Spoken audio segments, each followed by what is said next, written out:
Yo, what to do, what to do? This is gonna be the hardest video I think I've ever done because it's such a difficult concept, especially for all y'all that believe in the so-called Word of God, the infallible Word of God that you couldn't see any distinction between different words in there of what's valued over other words, and for that reason, this is very difficult because we know in the New Testament, Zechariah, the prophet, isn't really mentioned that much. There's a little bit of confusion about the name, the son of Berechiah and stuff like that. But yeah, definitely, there's one in particular that they do mention him, and that's in Matthew, I think 26, where they say Jeremiah had said, "So it would be fulfilled." Um, and they're actually talking about Zechariah, but they say, as it's in Jeremiah, to be fulfilled, that the 30 shekels of silver was given to the potter's house, and we see that is in Zechariah. But like I've said in a lot of my videos, the canon wasn't really that solid back in that day. Even the arguments of the Council of Jamnia was actually 70 AD, and not that they discuss canon there, but so at this time, and we see a lot of similarities between the prophecy of Zechariah and the 30 pieces of silver and Jeremiah, because we know Jeremiah too had his people turn on him and was cast into prison, and we know all the tribulations Jeremiah went through. So there definitely are some similarities there. But it's a very difficult chapter because I think it's chapter 11 where they talk about the false Messiah. But one prophecy that they don't really mention, as far as I know, in the New Testament explicitly, but I think has strong bearing in the New Testament, is I was wounded in the house of my friends. And I don't think it means the location, like if the king of Jerusalem went to Megiddo and was struck down by Nebo, that this was in the house of his friends, because Nebo wasn't his friend. So when they look at he who they pierced, that's God himself or the Messiah, maybe the suffering servant, but that this is the same person as was wounded in the house of his friends in my assessment, which is very difficult to understand because we always perceive this as the false Messiah. And people do crazy stuff like this all the time. Like with Daniel 9 verses 25 to 27, they'll say that all of a sudden the conversation changes from the Messiah to the anti-Messiah without reason. And so I think that's very problematic. And they'll take Matthew 24 and divide it into two parts, when Luke 21 seems to be talking about the same thing, and that seems to be just about 70 AD. But the 70 AD has a lot to do with Zechariah, because Zechariah is Second Temple only. And maybe as they had all these different texts, maybe they categorized them to Jeremiah and Zechariah for that purpose when they did, and that's how there's this confusion that anything that seems to be First Temple is Jeremiah, and everything that's Second Temple is Zechariah. But this is very, very difficult. Now, I've been talking a lot about a replacement law that was already exhibited in the Old Testament, such as Deuteronomy, a second law. And also prophecies about how there will be a time when the law will change, and how he's given laws that weren't good, and the golden calf breach, changing the law, and so on and so forth. And I had talked a lot about how the reversal works, where in the Old Testament we have the sacrifice of the lamb. Well, they had heard the Lion of Judah in Revelation, but seen the Lamb. So what they thought was one way was really another way. And they had heard about the 144,000, but had seen a great multitude from all nations that nobody could count. So this, when we get into Revelation, it's very emblematic of a lot of the prophecies of the millennium in the Old. Now, the prophecies of the Messiah and the millennium of old is what the New Testament authors are trying to show is being fulfilled.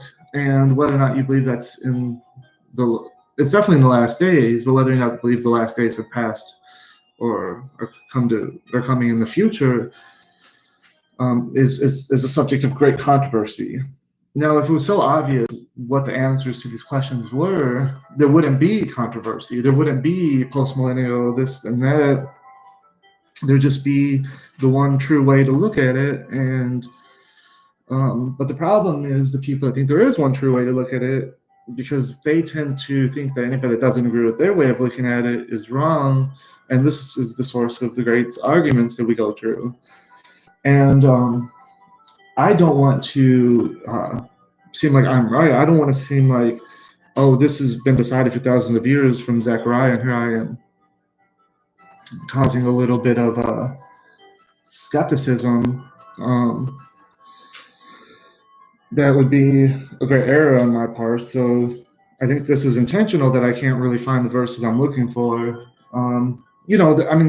Jesus said the lying pen of the scribe essentially was a problem, and if they didn't have the effectuality, that if they were nebushes such that they could not change the scripture, then thereby it wouldn't be a problem.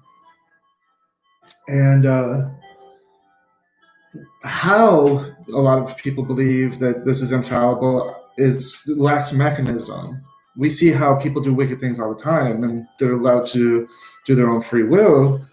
Now, I've heard of no instances where somebody tried to write something wrong when doing the scribal work, and they were just struck down, and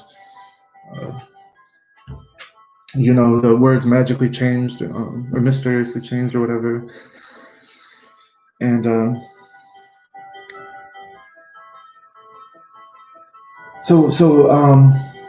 something else I've been talking about is about the replacement populations. The replacement populations such as the Amorites were replaced by the Israelites, and how the temple location was replaced from Shiloh to Jerusalem.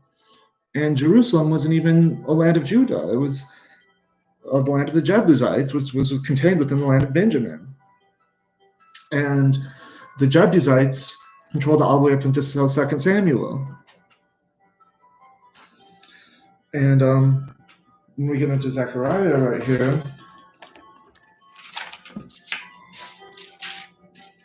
chapter 9,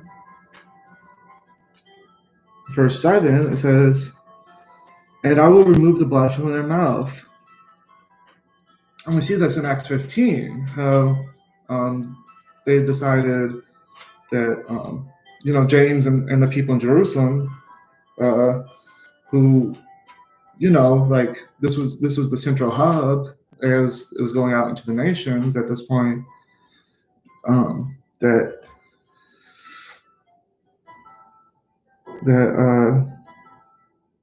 is the detestable things from between their teeth.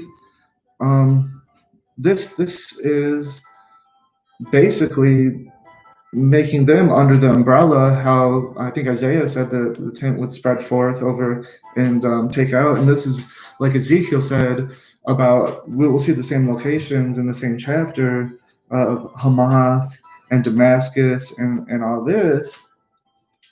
Earlier, this is verse 2, Hamath, Tyre, and Ashkelon. And we know from the days of Solomon that Tyre still had a king, and so did the Philistines, and so did Damascus. And so these borders that they're talking about are greater than even the greatest day.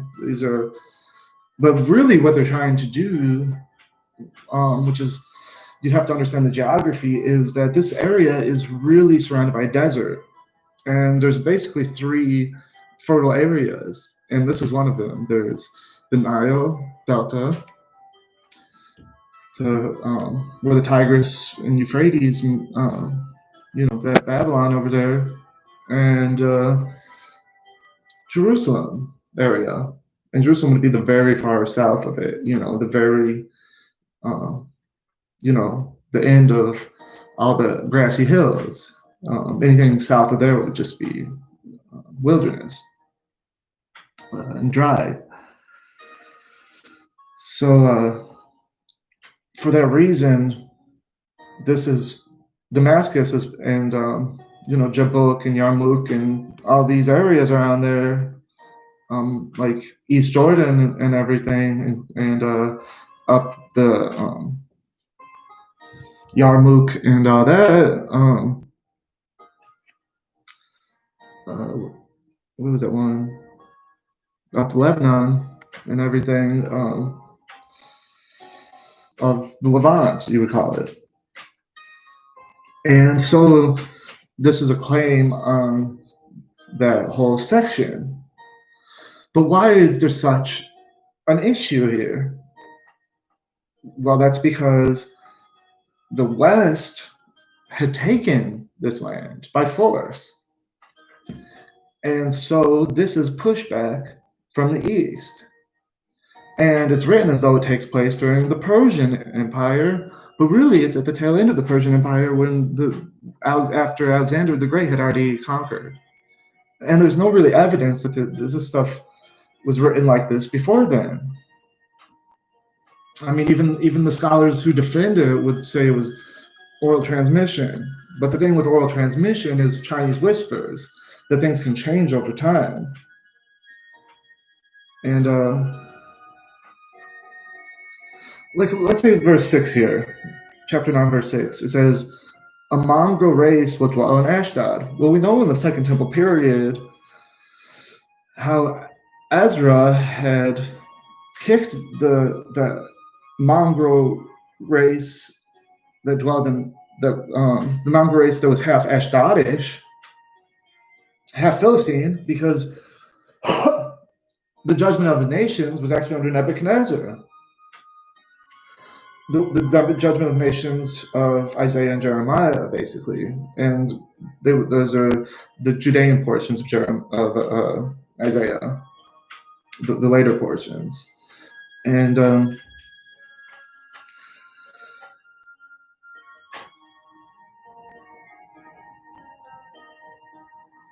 so Ezra and Ezra 9 had kicked out these same people who are going to be part of this kingdom. And this kingdom is going to be this entire region, apparently, by chapter 9. And if you go before 9, 1 through 7 seems to be clearly around the time of Nehemiah and Ezra, as those guys had even said. They talked about Haggai and Zechariah.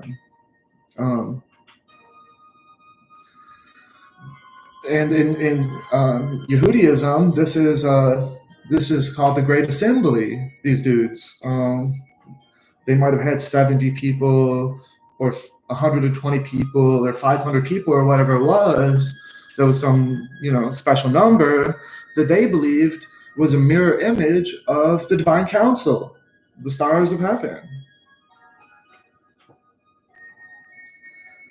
And their acts were very important, and that each one was going to inherit the nations. But the problem with that is that when you want to be the head and make them the tail, that's immoral. Just as immoral as how they killed all those innocent animals. And so when we try to find what's right, you can see that in the Old Testament, in the prophets, Hosea 6:6, that he did not desire sacrifices, and Psalm 40 and other places, that we know what true religion is. We see in Zechariah what true religion is. There's a few verses. We see it in Jeremiah 7, what James called undefiled religion, about the poor and the orphan, what Sodom and Gomorrah might have not done. But the thing about it is that Jerusalem became spiritual Sodom because they oppressed and didn't give righteous judgments and things like that. And yes, even false prophets. The same word for prophet would be even the false prophets. So it's hard to understand. And my next video is going to be a verse that even the New Testament people don't really understand at all. Actually, two verses, one in particular, but they're both from the same chapter of 1 Corinthians 7. And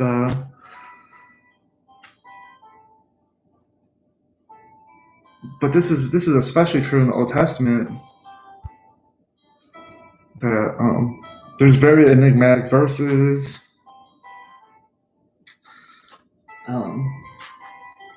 But as I was saying, when you go through 1 through 7, this is clearly Second Temple. But I think that the New Testament authors use things that the sacred Old Testament authors might have even not known what they were writing at the time to point to Jesus, because the New Testament authors talk about, the seven eyes, that, and they talk about it in terms of Yehoshua, who was the high priest then, as we see in Ezra and Nehemiah. But how there's a spiritual battle between him and Satan and everything we see in Zechariah. And how the shoot of Jesse, Zerubbabel, but how these both point to Jesus as the priest and the shoot of Jesse. So there's very interesting things we see in the first 7 chapters, but more obviously, these seem to be the beginning of the Second Temple during the Persian era. Then the next 7 chapters of Zechariah seem to be more reminiscent of after the Greek era into the Roman era in the time of Jesus. I'm sorry, excuse me, I need some water. 1 second.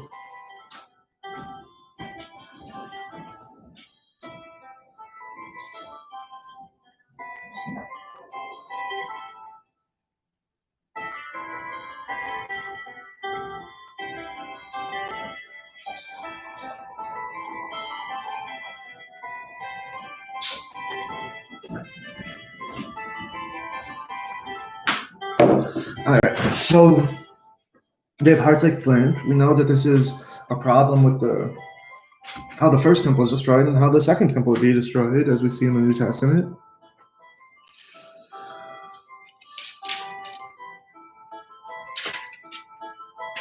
And he talks about how they had fasted a couple months, but still they ate good. We know how Paul said that eating, drinking, being merry can corrupt good manners. Well, we see from the major prophets how the elites have been getting fat and everything, and Paul had talked about being lovers of their own bellies, and this is basically materialism that made them hard-hearted and made them want to be the head and everybody else the tail. But that is not moral because of the frame of mind of the tail. The tail doesn't want to be the tail. The tail doesn't want to be an animal that plows, like an ox, for people that just study. Everybody should pull their fair share. As Paul said, or, somebody claiming to be Paul might have said that he does not eat, that one does not simply just be judge for everybody else. And honestly, people don't understand the word judge in the Old Testament. When we in English say judge in the Old Testament, we mean warlord. All the judges from old were basically mini kings, chieftains. And judge, who were the judges, were the priests. When we see the word priest or Levi, these were the judges. But because the ceremonial laws were so interconnected in the purity aspect of the religious laws, that they did this dual function. And the king also judged too, but only the most important things,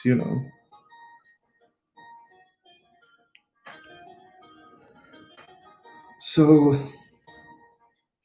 here's pure law, and the Lord came to Zechariah saying, "This is what I think is pure religion. Thus says the Lord of hosts, dispense true justice and practice kindness and compassion each with his brother, and do not oppress the widow or the orphan or the stranger, or the poor, and do not devise evil in the hearts of one another."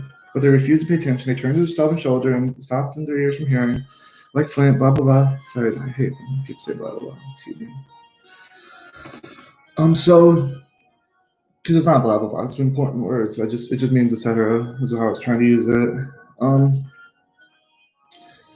But this would be undefiled religion here, and he's somehow expecting them to go through more affliction. And Jesus too said, "Carry your cross,"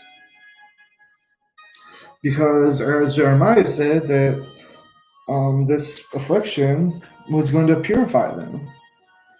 But we know that this is Second Temple because the first 7 chapters. And the corroboration of Zechariah being amongst the people of the Second Temple from other books and some little exegesis. So this is talking about the peace in Jerusalem. But the problem is, for the rest of the book, when they talk about Jerusalem, they're talking about what a lot of Christians will say is the millennial kingdom. But they say, I have a problem because I spiritualize texts, but you can't take these texts, especially chapter 14, as not spiritualized without having serious problems, because like the Feast of Booths that all of these people have to attend. Hey, Faith, how you doing? Good to see you. Thank you so much for attending. As I was saying, Faith, the millennial kingdom, as they would say from Zechariah 14, it talks about how all people have to attend the Feast of Booths, even Egyptians, and how all of the plates would become as like a priest. And this, for a Christian, doesn't seem to be physically happening, or even in the future. Why would we do all these priestly rituals that are of the old law if we're not under the law? And so a lot of Christians will have to spiritualize it in order to understand it, which is fine. That's fine, because that's what I would do, in a lot of ways. But it becomes difficult to understand, as I'm going to delve into, because of, see, that's what I mean when a lot of verses that disappeared that I'm trying to find is, I have them underlined in my Masoretic, is how brother will turn against brother. And this is something Jesus even pointed to. And this kind of turning away and falling away, which is problematic for the peace and security. So to have shalom, you would have to have a city of shalom, you would have to have peace and security. So it has to be spiritual, therefore. And we see that in Revelation 20, in 21 and 22, that it's spiritual, that, there is no sun and moon, heaven and earth destroyed, that even if it is physical, it would be so like life-altering, changing the whole world and universe, that everything that's old wouldn't even matter. So any of our concepts that we had are somewhat irrelevant, because this is utter peace. This is heaven on earth, or heaven above, or whatever it might be. It's not for us to really understand such a great mystery. Our brains cannot conceive of that kind of peace. And when, there would be no tears, people still have tears and what have you. So it says in chapter 8, verse 13, it says, it will come about that just as you were a curse among the nations, O house of Judah and house of Israel, so will you become a blessing. So they were supposed to be a light to all the nations, but as Jeremiah had said, they had become a reproach, and Ezekiel had said, just as Moses had been telling God himself that, what will all the people say if your people, were destroyed by you? So for his own name, as Ezekiel 36:22 says, he would restore them. And, it says a remnant, it doesn't say everybody, and we see later on, only 1/3. And I believe that that 1/3 was be the Christians, those that accepted the gospel of Jesus, that fled Jerusalem when the Roman armies hemmed it in from outside. When Jesus said, then you'll know that, he said there won't be any sign, but really there would be a sign. When you see Jerusalem surrounded by armies, then you will know. And you know why? It's because they did not recognize the time of his visitation. What was the time of his visitation? It was recognized outside of the city by those in Bethphage or Bethany. As he was entering into the city, they said, Hosanna in the highest, blessed is he who comes in the name of the Lord. So that really means God save us, because as we see in Zechariah, there would first be a judgment, the same as Joel, there would first be a judgment before the restoration. And Faith, he was speaking to the Israelites. Most def. But what I'm trying to kind of say is that this is an Israelite mindset. Very much so. And this was written before all the revelation of the mystery of the New Testament. So in this mindset, it's going to be not yet revealed all the mystery, because like Jesus didn't open their eyes until after he had risen. He spoke in parables before then. He said it wasn't for you to know the time or the hour. But those that don't know the time or the hour, he's come like a thief in the night. And that's for judgment. So it is good to know the time and the hour. I'm not saying to try to buck the system so that you're one step ahead or any quick stuff like that, honestly.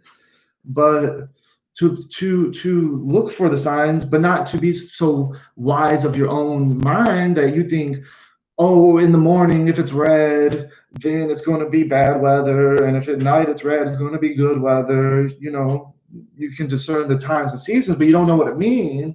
You know what I mean? Yes, exactly.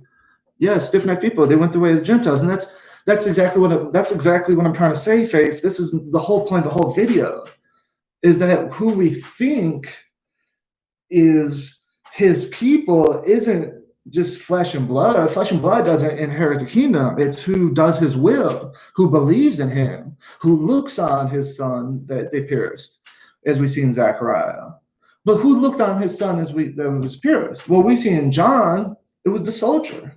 In the Gospel of John, the soldier looked at who he was pierced. He was pierced in the house of his friends. Thank you so much.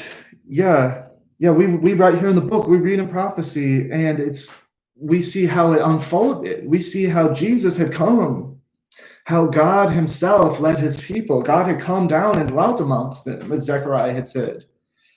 So at the time, Zechariah didn't even know the meaning of what he had said truly, but through revelation, we get the more understanding of this mystery. Not that we ever truly understand. Honestly, the deeper I dig, the more I see. Like, I could read something when I was just a baby in it and go through all the words and not get much meaning. Just I don't know. That means kind of like when you get a math book that's way over your head, But the more I know about other verses, and especially with the aids of my study Bibles, I can go back and forth and go around and look at what it means. You know what I'm saying? Appreciate you so much, Faith. Appreciate you so much. So as we see in Zechariah 8:23, this is the most, Faith, you gotta stay for this. You gotta see this. 8:23, thus says the Lord of hosts, in those days, 10 men from all the nations will grasp the garment of a Jew, saying, let us go with you, for we have heard that God is with you. Well, I was trying to say in my last video that this is the 120 in the upper room, because there's 12 disciples. And these 12 disciples were Hebraists. These were Jewish people. You know, and each one, if you times it by 10, as it says here, you get 120 people, 120 in the upper room. And it says from all nations. But if you look at, it says from all nations, you look at the note here, it says literally the languages of all nations.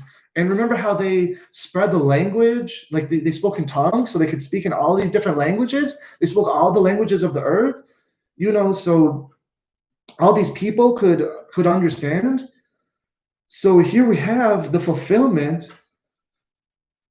And this a lot of people say this is Jesus, and that's what I thought. Actually, I went as far as to think that's what even Martin Luther thought, but I was just so excited to think I understood it that I never understood it. Because Jesus, the ones that grabbed onto his coattails, weren't from all the languages of earth. They were from one language on earth, basically. Thank you so much, Faith. You too. I appreciate you so much.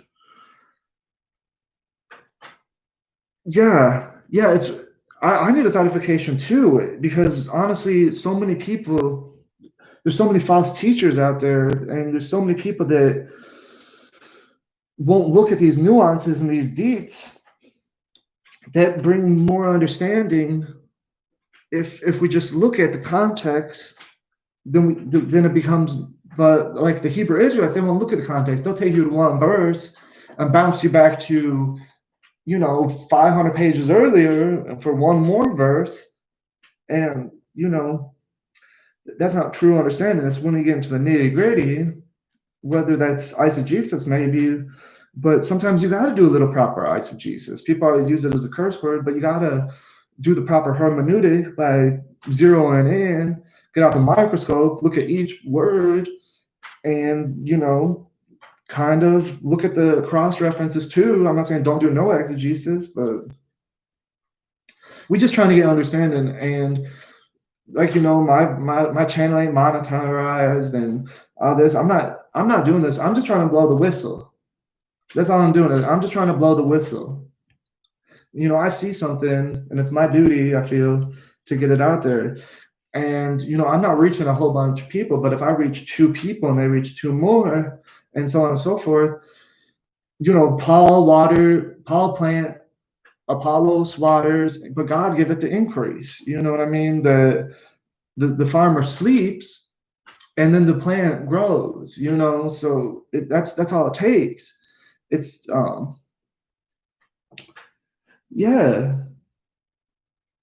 Faith.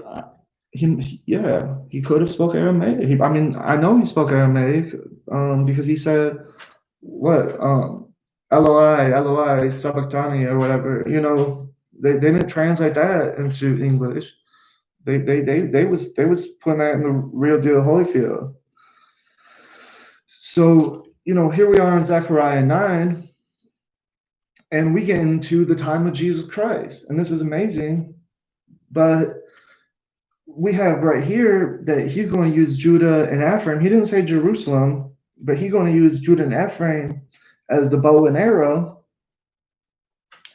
against Greece. It says here, chapter 9, 13, against Greece. But this is supposedly before the intertestamental period. This is supposedly before Alexander the Great. So what's the deal with Greece here? Well, this is the East making claim over the West to a land that, for most intents and purposes, is rather Eastern. And so Greece, as we see in Joel is alleged to be written much earlier than it is. Oh, thank you so much. I need to fast more. I'll be getting kind of fat. I just gained 5 pounds. I'll be liking them ice creams and cookies and oh wow. Help me. So if it go like an arrow, it could be Jerusalem, because Jerusalem literally means to contend against. Like if you look at Jerubbaal, that this Jeru means to contend against, to fight against. Baal or Bosheth, is, you have it in the Protestant Bible, that this Gideon, his name means to fight against Baal, or to fight against the shame, because they replaced the word shame with Baal because it was a shameful name. See a little history in there. So we know that Jeru means to shoot against.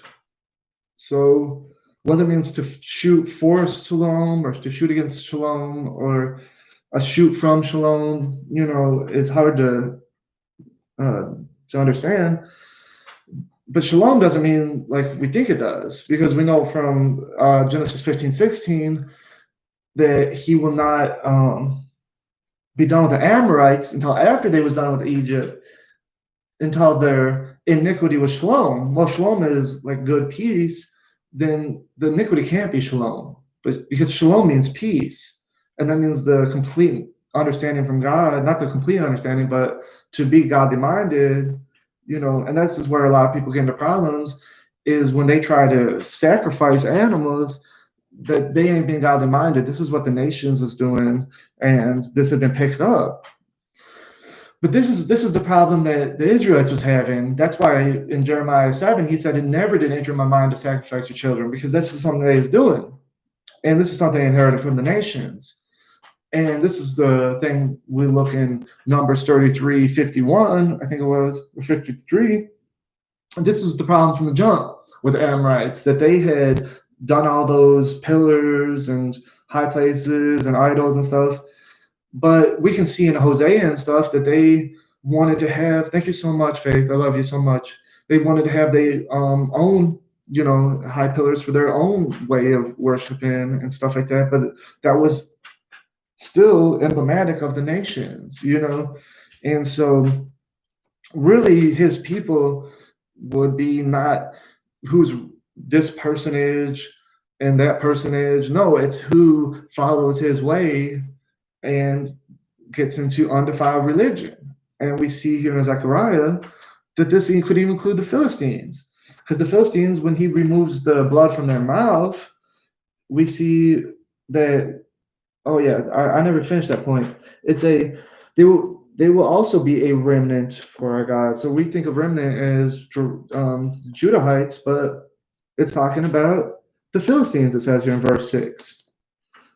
I will cut off the pride of the Philistines, and it says, and the clan and they will become a remnant of our God and be like a clan in Judah, and Ekron like a Jebusite. So they're saying the Philistine will become like a Jebusite. Well, what we see in 2 Samuel, the Jebusite actually became an Israelite, a Judite. When David took over the Jebusite city of Jerusalem, that they became part of Judah. He didn't just ban all the people completely, and so they had, up in them, even in Christ, he had an Ammonitess and, so on and so forth as ancestors, supposedly.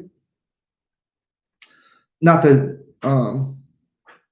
the Ammonites and the Canaanites were the same people at all. I'm not trying to conflate that.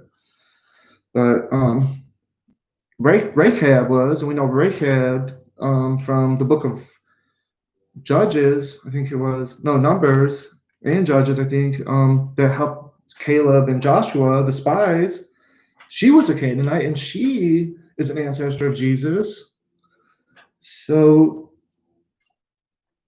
and David even. So, a lot of what they had done in the old is that you think is the new. Like if you say, oh, Jesus can't be the Messiah because he's claiming to be God or something.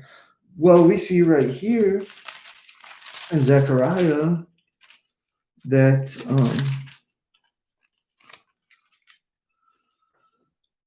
it says right here, in the day the Lord will defend the inhabitants of Jerusalem, and the one who is feeble among them that day will be like David, and the house of David will be like God, like the angel of the Lord before them. And we go to Isaiah 59 and lots of other places that, what's he say? Was it chapter 14. It says, when the Lord will go fight forth and fight against those nations, and when he fights on the day of battle, his feet will stand on the Mount of Olives.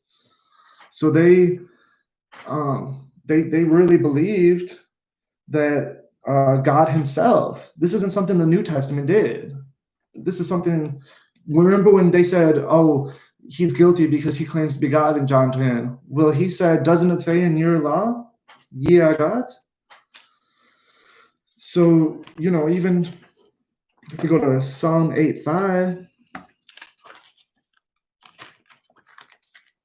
it say he made them a little lower than angels for a little while. That's what they say in Hebrews.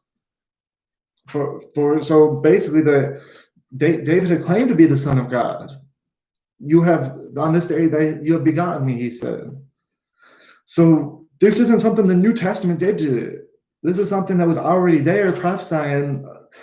And Peter would look at when David said, you did not leave my body in the ground for corruption, and then point to how that actually talks about Jesus and how it didn't talk about David. That's what Peter would say. This isn't me.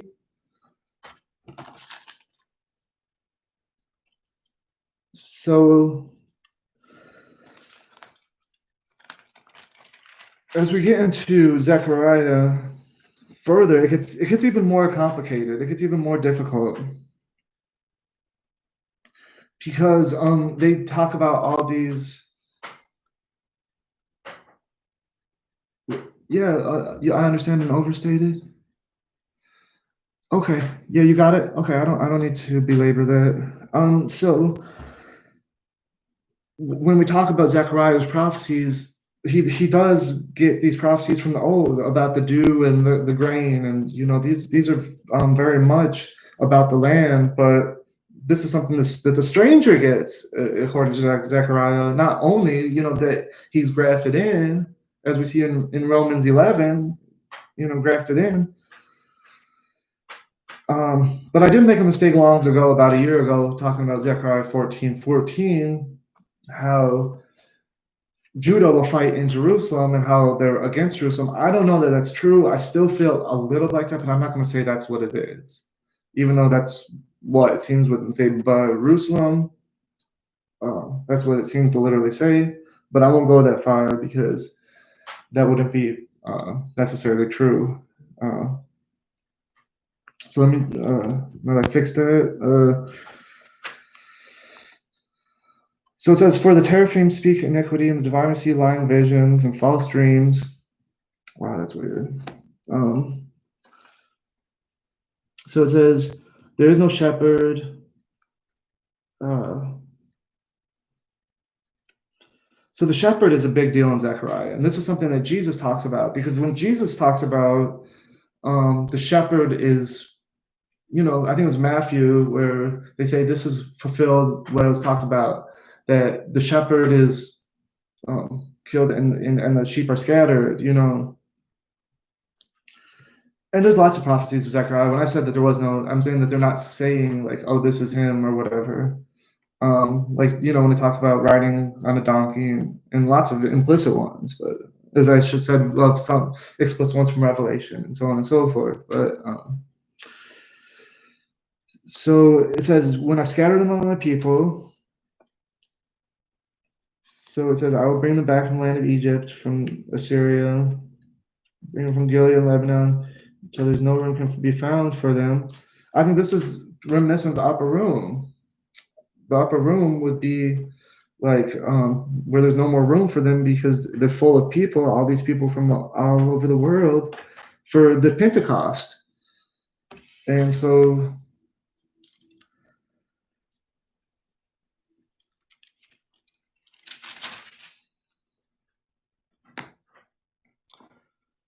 and their own shepherds have no pity on them. So I pastured the flock, doomed for slaughter. So this is very much like Jesus, because if Jesus was going to come as a lamb and to be poured out for his people, I don't necessarily believe this was decided by their rejection as something God didn't know. I think that the way he did this, through born in a manger in the lowest of ways, was, and how riding on a donkey, he said in Zechariah, that he long knew how this was going to unfold. He gave them the freedom, to change their fate, but he already knew that he was going to that they were already doomed for slaughter, as it says here in 11:7.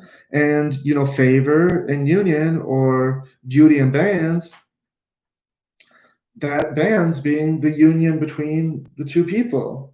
And favor is the mercy. So as he said in Hosea, I will call you Lo Ruhama, or whatever, that does not get pity, does not have mercy, does not have love, so that they no longer have favor. And so this has been about how they were turning against each other. And as they turned against Christ himself, who was their brother, he was wounded in the house of his friends. So this is where it gets into the really difficult part. And this is 12 through 14. And I may need to get back to you on a lot of this, as well as Hosea. But my next video is going to be, like I said, about 1 Corinthians 7. Because when we talk about, prophecy of this magnitude, it's what the whole revelation was built upon, it's not going to be crystal clear no matter how I explain it. And not that I even understand it. I'm not saying that I can't transmute it. I'm saying it's just very mysterious. And so it says, I'm going to raise up a shepherd in the land who will not care for the perishing, seek the scattered, heal the broken, or sustain the standing. But I will devour the flesh of the fat sheep and tear off their hooves. Woe to the worthless shepherd who leaves the flock. The sword will be on his arm and on his right eye. His arm will be totally withered and his right eye blind. Now, this is something we see talked about, happened to Israel long ago, where, even in 11, they talk about Bashan. Well, this happened in Bashan, where the right eye was pulled out by Nahash of the Ammon. And without a right eye, that's intimately connected to your left brain. And your left brain is where you have reason and sense from. Logic. And that's going to make it harder to understand.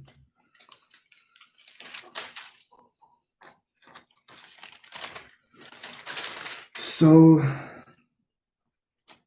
he said he's going to break my covenant, which I had made with all the peoples. So it was broken on that day, and thus the afflicted flock who were watching me realized that it was the word of the Lord. And I said to them, if it was good in your sight, give me my wages. But if not, never mind. So they weighed out 30. So they knew this was true prophecy. He was paid just as Judas was paid. Judas got his 30 pieces of silver, just as Zechariah. But why is Matthew making a parallel between Zechariah and Judas?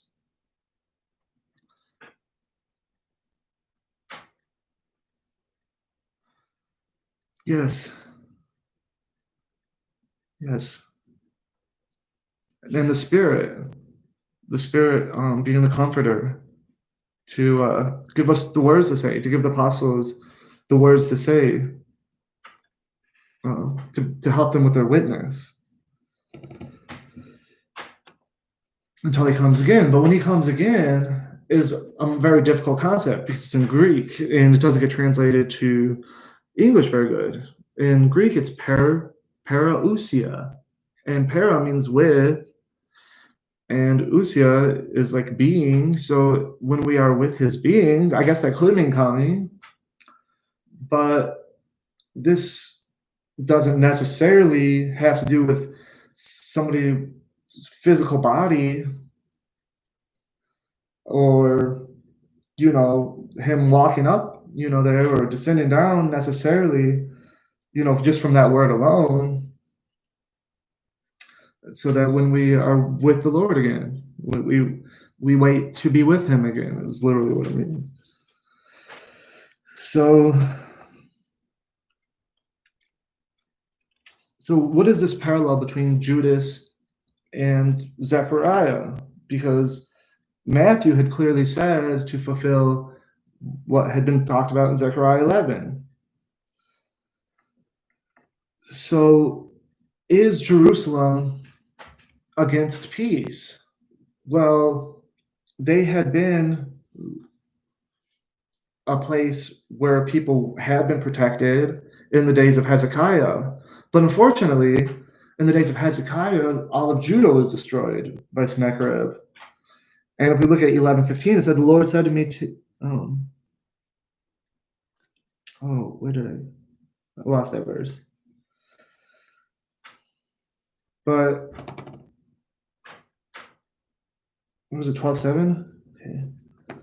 The Lord will also save the tents of Judah first, so that the glory of the house of David and the glory of the inhabitants of Jerusalem will not be magnified above David. So it says that David and Jerusalem will not be magnified over Judah, that he would save Judah first. But this isn't reminiscent of the days of Hezekiah, because Judah was not saved in the days of Hezekiah. So what if it was like that? What if Judah was against Jerusalem? What if Jerusalem was against the peace? Because in Jerusalem you have respect of personage. You have us and them. That there was signs on the temple. When you would go into the temple as a Gentile, there would be signs that say, "Do not enter. You will die." And even though the Romans wouldn't let them have the death penalty, through the Herods, they had that. They had the ability to impose this rule that they had a court of Gentiles, that the Gentiles, because they believed in making the millennium. Look at Nehemiah 7:31, Zechariah 14:20, that Ezekiel 44, that they weren't allowed to have uncircumcised persons, that the law prohibited that. If they're having Passover or something, by no means could an uncircumcised person partake in that. So they caused this kind of us and them perspective. And that's what Judas was for. Judas wanted the us and them perspective. That's why he turned against Jesus when Satan entered him, and Satan entered him when he reached in the bowl at the same time Jesus did. And when he reached in the bowl at the same time Jesus did, he had already heard what Jesus had told him, that he'd been anointed for burial. Well, if he's anointed for burial, when you have this idea of Jerusalem overpowering all the other nations and subduing them and becoming the head, you have this immoral kind of perspective. And this is a problem. This is blindness. This is why Isaiah had said, the nations will nurse you, because the Torah was milk for babies.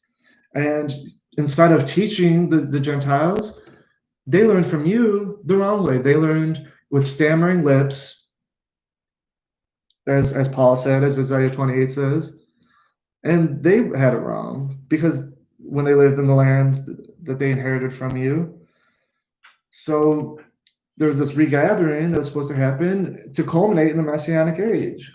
Well, I'm here to argue that the Messianic age was the age immediately after the Christ, when his resurrection was proven and he spent 40 days teaching it. And he said, tarry for a little while in Jerusalem until you're bestowed from power on high.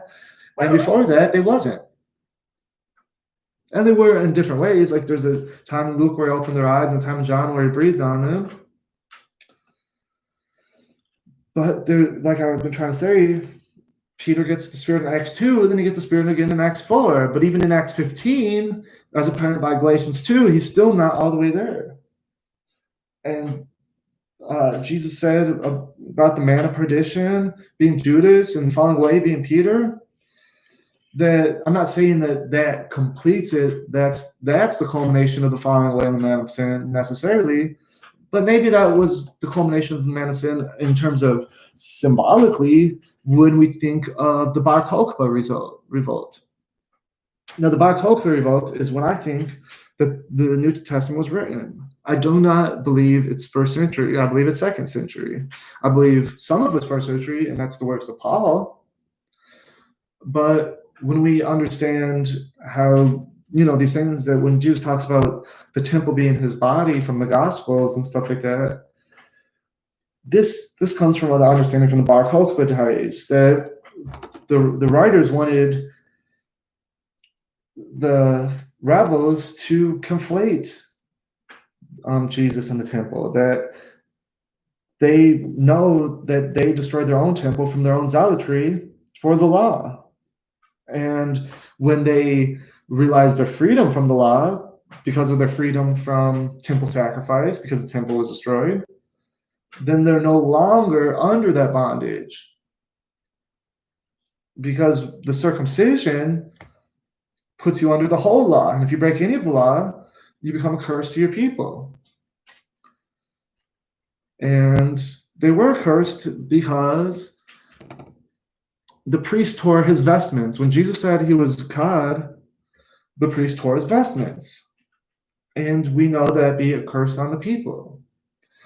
And they almost cursed themselves twice when they was finna leave his body up there, except in the Gospel of John, till the next day, except Nicodemus and Joseph of Arimathea, being of them too. I'm not saying none of them. There was a remnant that would save him. Save the people from the curse of having the body defile the land by being honored the next day.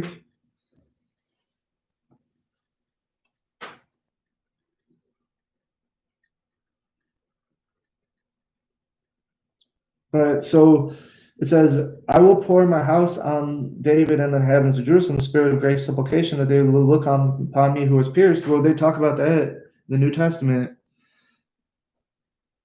But we see from the chapter before, the one that was pierced was the shepherd. And honestly, the shepherd, like Hosea, there's a parallel. There's Hosea the prophet, and then God, and how God married an adulterous nation. Hosea marries an adulterous woman. Well, here's another parallel. How God is the prophet. How God is the shepherd, but how Zechariah is the shepherd. And because he was the one that got the silver. He was their prophet. He was there to guide them. And because he had told them truth, they paid him the silver. Because Judah had told them the true location of Jesus, they had paid him the silver. But when he gave it back to the potter, that's showing that he doesn't work for them. He's doing the will of God. And so I don't think it's a false prophet. I don't think that's what we're supposed to get from that. And if it is a false prophet, it's intentional. And this is to train their minds that when they see Jesus, they'll think he's a false prophet and that they will submit their own doom, that they were foretold and already knew that they was going to do anyways, because their hearts were hard and they chose not to soften him. And they did not believe on his son that had been prophesied, and they thought he was a false prophet. So I believe that it's possible that in Zechariah, when they're talking about the false prophet, he's not a false prophet. This is part of the blindness. This is focused on their tunnel vision of their temple and their Messiah and the submission of the nations under their leadership to inherit the nations and become the head. And then the nations would plow their fields and carry them up the mountain.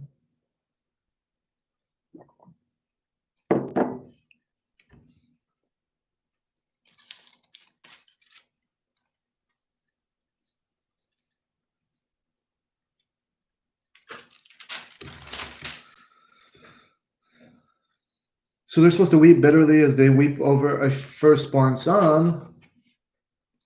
So why would God want them to think of him as a son, as the Most High God, if he didn't come in the form of a man and that they had actually pierced?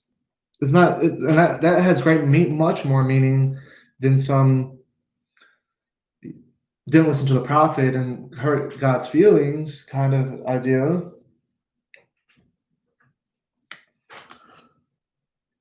And the land will mourn, every family by itself. So it says a fountain will be opened for the house of David and the inhabitants of Jerusalem, and it will come to the day they'll cut off the names of the idols. So they had idols up until this point. This is completely contrary to what a lot of people excuse me, would say was solved by Deuteronomy, that after exile they didn't carry the idols back with them, is what they would argue. That the exile purified it. That was the fire through which all the impurities was burnt off. Well, here we have clearly Second Temple period where he's saying in that day. So what were their idols? They were their bellies, mammon, even Marduk and Ishtar. They made them into persons, Mordecai and Esther, so that it's more palatable to monotheists, but they still wanted to give homage. Their old way was a shadow of the way to come. They were type. And that's why they were bestowed with all this great power without the intervention. From the tail to the head, basically. And Gary DeMar makes a good point that the book of Esther is why they was indicating such things in Ezekiel. The end of Ezekiel, even, the hard to understand parts.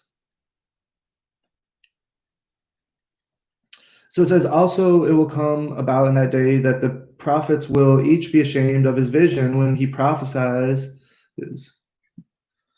So that's interesting that the prophet will become, so these must be false prophets, right?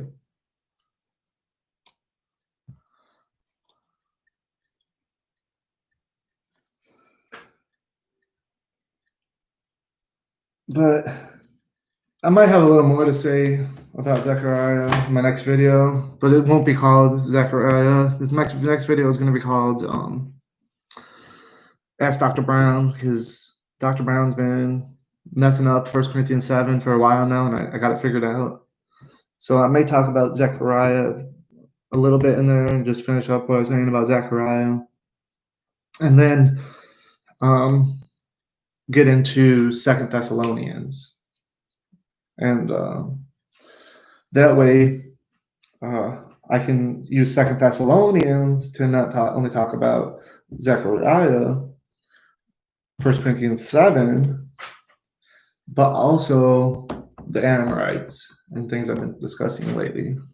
So stay tuned for my next video. Thank you.